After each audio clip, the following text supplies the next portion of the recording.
Pero por supuesto, cualquier idea, por muy buena que sea, termina agotándose por diversos motivos. En particular, podemos apuntar a que toda teoría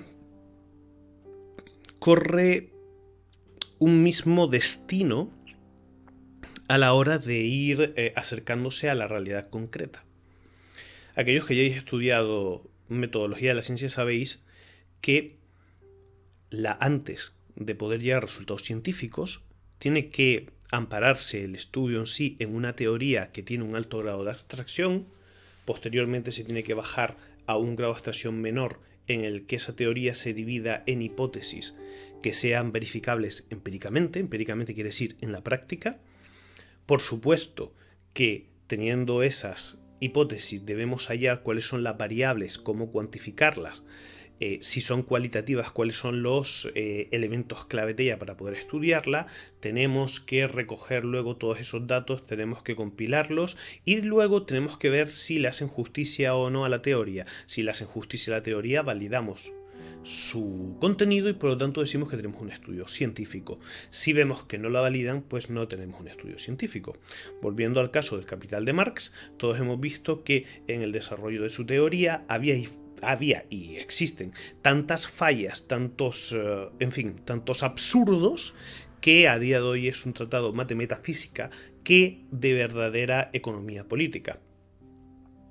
¿Qué pasó con el liberalismo? Pues que el liberalismo funcionó fantásticamente durante mucho tiempo. Efectivamente, cuando se dejaban actuar los actores, normalmente obtenían lo mejor de sí mismos.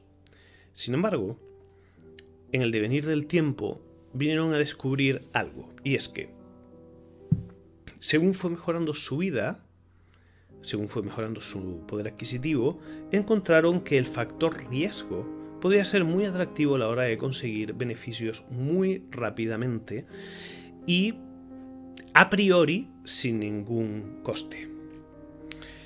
El liberalismo había dominado prácticamente todo el mundo y en Estados Unidos, para ser exactos, había conseguido que el Estado se redujera prácticamente al mínimo, que es lo que espera que suceda un liberal. A esa idea, que se llama minarquismo, es decir, el Estado mínimo, es en la que se llega antes de que estalle el crack del 29. Según muchas estimaciones bastante fiables, porque debéis entender que en aquel entonces la estadística no tenía el mismo grado de desarrollo que tenemos ahora mismo y demás, hablan de aproximadamente un gasto público que estuviera en torno al 5% del Producto Interior Bruto, lo que es una cifra muy pequeña. O sea, básicamente donde se invertía era en defensa, en justicia, en policía, es decir, el sueño de los liberales clásicos.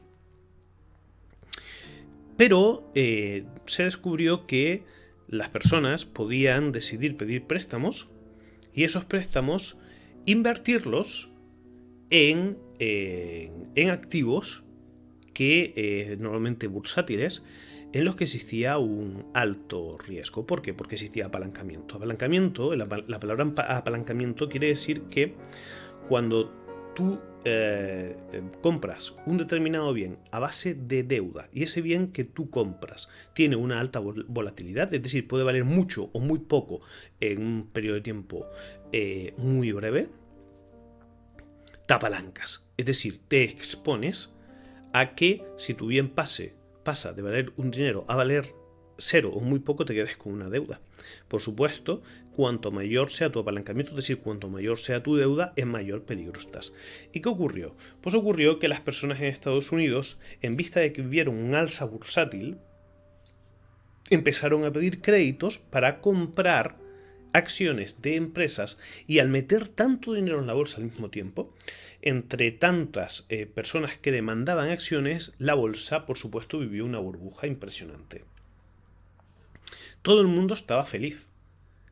Estaban felices los banqueros que prestaban el dinero porque a quien se lo prestaban, cuando se lo encontraban 2, 3 semanas, un mes, lo que fuera tiempo después, a la persona a la que le habían prestado el dinero estaba encantada de la vida, porque habiendo pedido un dinero X al banquero, ahora su valoración bursátil de esas acciones valían 3 o 4 veces más.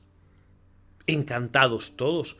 Parecía que habían encontrado la piedra filosofal, habían conseguido convertir el plomo en oro.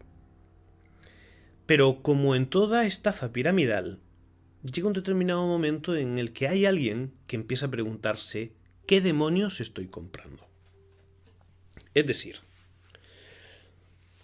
el valor de las cosas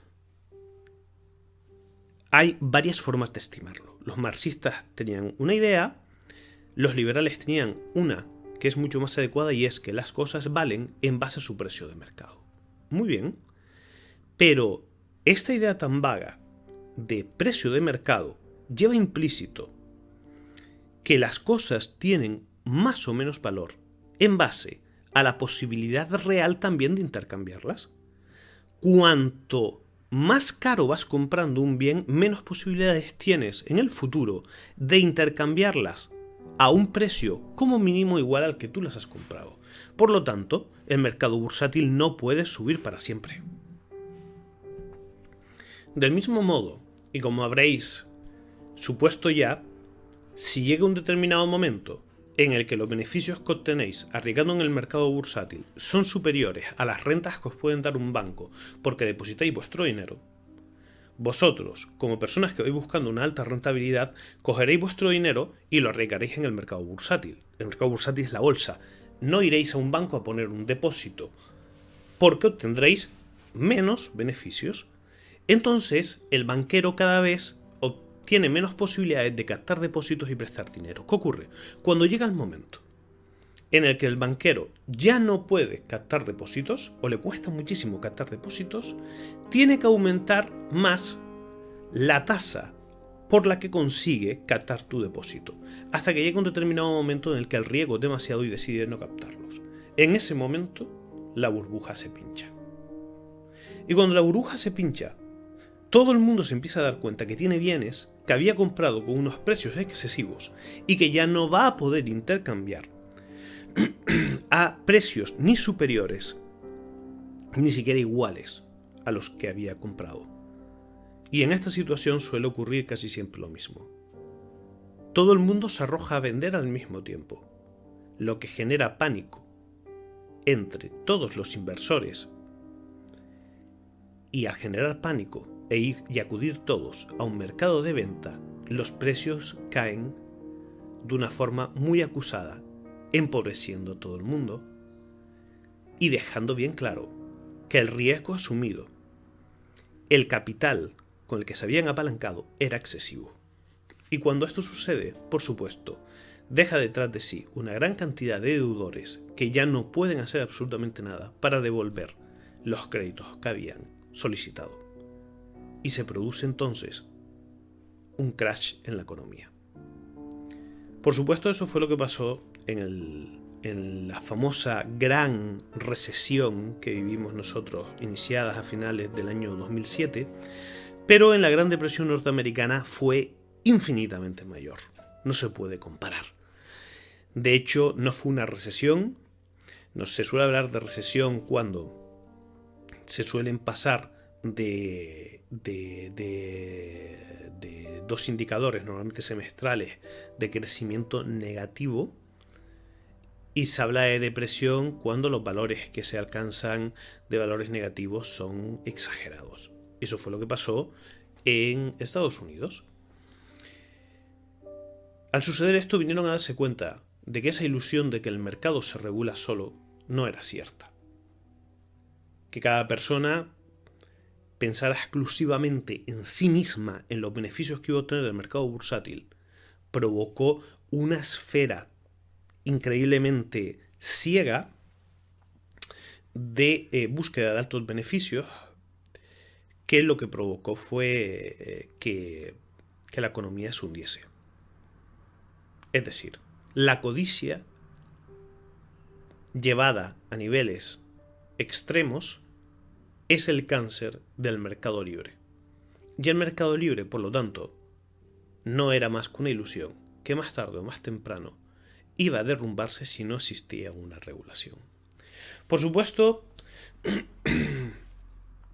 esto ellos fueron totalmente incapaces de verlo. Y cuando estalló la Gran Depresión, el presidente norteamericano, Herbert Hoover, defendía que a largo plazo el mercado se volvería a regular. La realidad norteamericana demostró que esto era una soberana estupidez. No se iban a poder regular, por supuesto que no.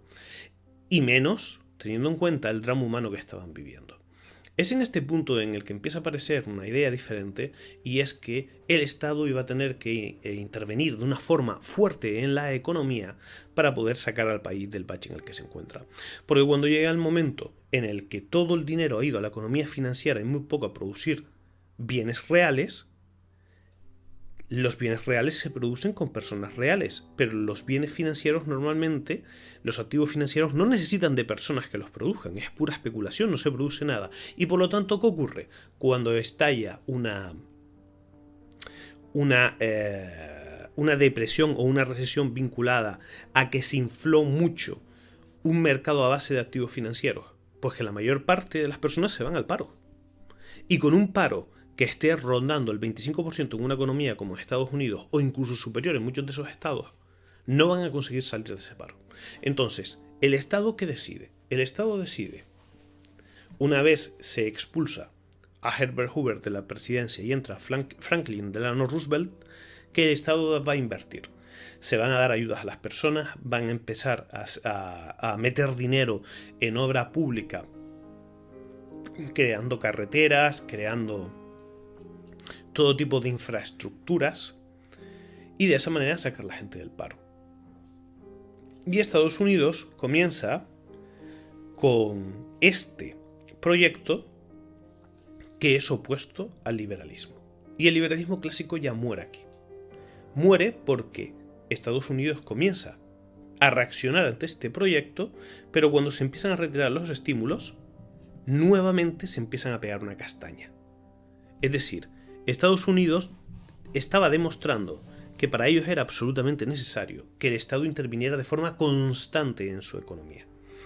Es decir, el destrozo que había hecho el libre mercado fue tan elevado que no valía, no servía única y exclusivamente durante 1, 2 o 3 ejercicios que su país invirtiera dinero. No.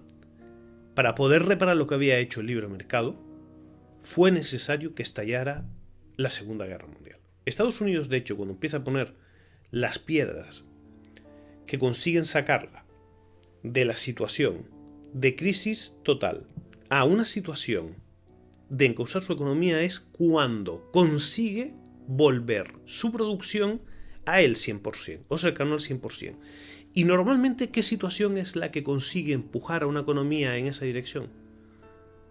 Pues o bien una intervención masiva del Estado en la economía que mueva prácticamente todos los sectores, o bien una guerra.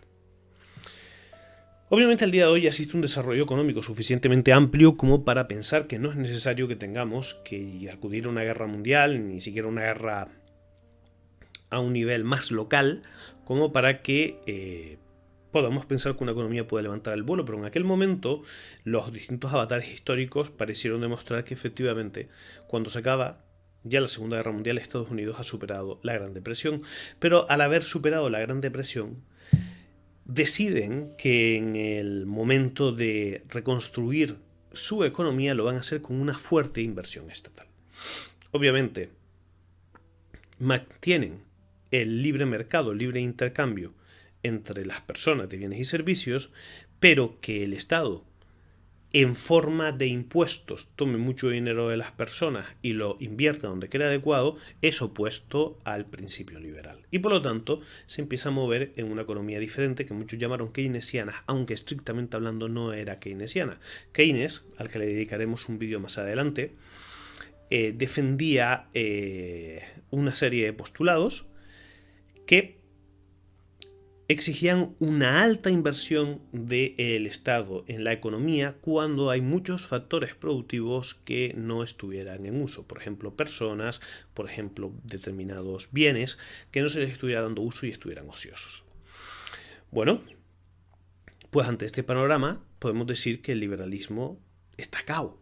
Entonces, ¿cuándo aparece el siguiente liberalismo, entre comillas, que se le llamó neoliberalismo, neo de nuevo?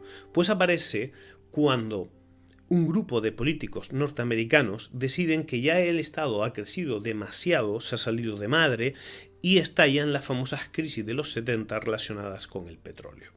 No me voy a parar en analizar el porqué de esas crisis, porque tendríamos que hacer un estudio del nacimiento del Estado de Israel, de las guerras que tuvo Israel con los distintos países de Oriente Medio, que es donde se encuentra el trasfondo de esa crisis. Pero lo que debemos entender es que, llegados a ese punto con gastos nacionales superlativos, el que hubiera un alza en los precios del petróleo obligó a una política de reducción de costes que llevaron a cabo pues los famosos presidentes de uno y el otro lado del Atlántico, Ronald Reagan y Margaret Thatcher. Con ellos nace el neoliberalismo, que básicamente defendían que los principios que habían mantenido los liberales clásicos eran buenos, pero tenían que vivir una serie de modificaciones adaptadas a los nuevos tiempos. Por eso es nuevo, no es exactamente igual que el liberalismo clásico.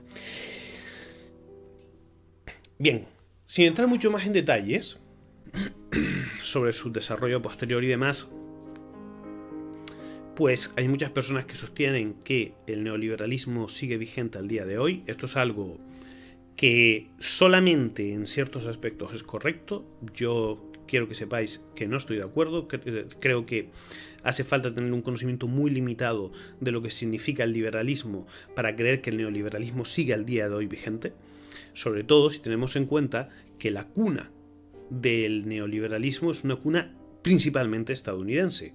Estaba en medio de la Guerra Fría, y en medio de la Guerra Fría, obviamente el papel que jugaba Reino Unido era mucho más limitado que el que podía jugar Estados Unidos, que era quien estaba jugándose el todo por el todo contra el bloque soviético. Al día de hoy nos encontramos en un tipo de liberalismo diferente, pero que ya lo trataré en otro momento para que podáis entender hasta qué punto la izquierda, manipulando el concepto del liberalismo, quiere hacer creer a la gente que liberal es cualquiera que no es chavista. Bien, como hablaba, su desarrollo, por lo tanto, toma una determinada dirección, pero nos queda un tercer tipo de liberalismo que no hemos analizado, y es el liberalismo libertario. El liberalismo libertario ha tenido como principal baluarte al profesor de Harvard, Robert Nozick, que en una obra sobresaliente, aunque no carente de tanto errores como de lagunas, les ha servido de base. Esa obra, llamada Anarquía, Estado y Utopía, sienta un antes y un después para cualquiera que desee defender sus principios. Las ideas de Nozick básicamente son las siguientes. En primer lugar, todo tipo de impuesto es una forma de robarte tu libertad, y desde que pagas impuestos, por lo tanto, te conviertes en esclavo de los demás. Por lo tanto, aunque fueran a ser buenos los motivos, o morales los motivos por los que se deben pagar impuestos, si te conviertes en esclavo de alguien, en realidad no es algo tan moral. Tan solo darían apariencia de ser morales. Dale a like si te ha gustado el vídeo, suscríbete para ver los que suba en un futuro y comparte este vídeo con tus amigos. Me ayudarías mucho haciéndolo.